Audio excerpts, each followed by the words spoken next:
Hey YouTube, today I wanted to come on and just break down a very simple quad stretch.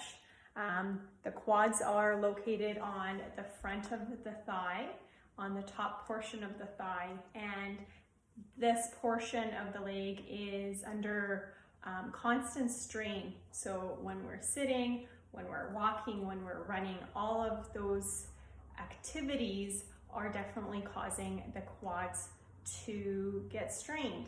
And when the quads get strained and tighten up, it can lead to lower back issues, it can lead to hip issues, and it can also lead to knee issues.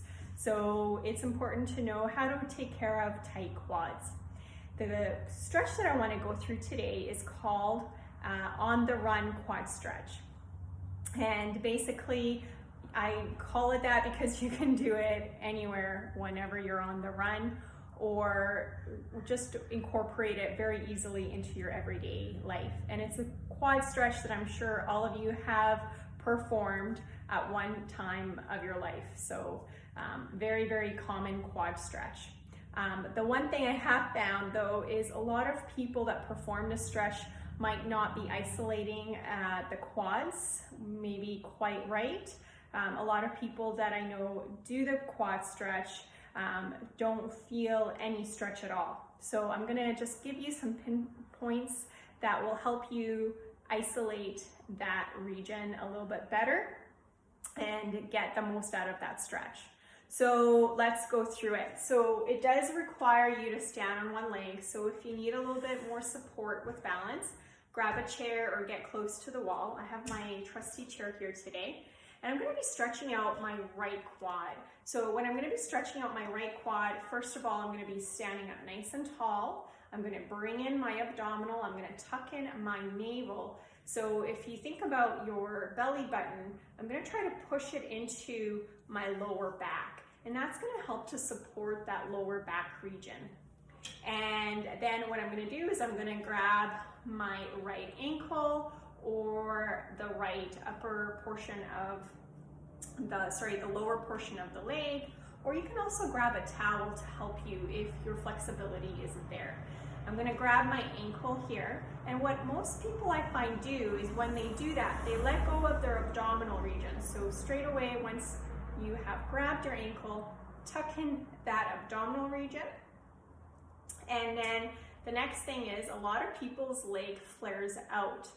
And if you're finding that your leg flares out, is imagine this imaginary invisible line in the center of your body that goes straight down. And you want to bring the knee closer into the midline of the body.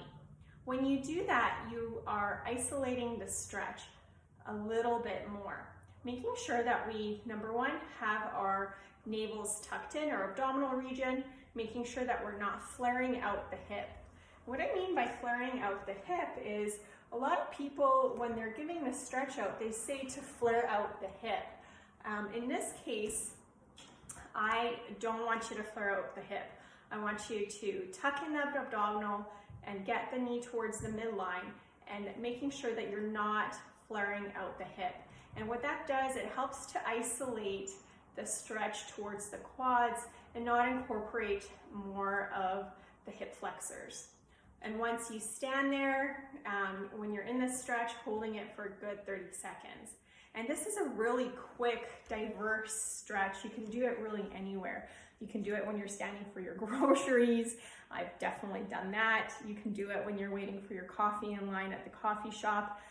Or even in front, beside your computer. If you have your computer chair, wanting to grab the computer chair and then basically just going through the motions and holding that for good 30 seconds. If you're finding that you are doing a lot of sitting in front of the computer, if you're at the office and your work requires you to be in front of the computer for long periods of time and you're sitting, this is a great stretch for you. So one thing I would definitely recommend is to stretch the quads out first thing in the morning, at lunch, and definitely at the end of your day. So to help basically the quads feeling a little bit more limber, a little bit more flexible, and help to prevent any of those aches and pains in the back, hips, and the knees. So I hope these tips help you. I hope you use them because they are very simple and definitely easy to incorporate in your everyday life. And I hope that you stay healthy and productive. So I'll see you guys next time. Bye.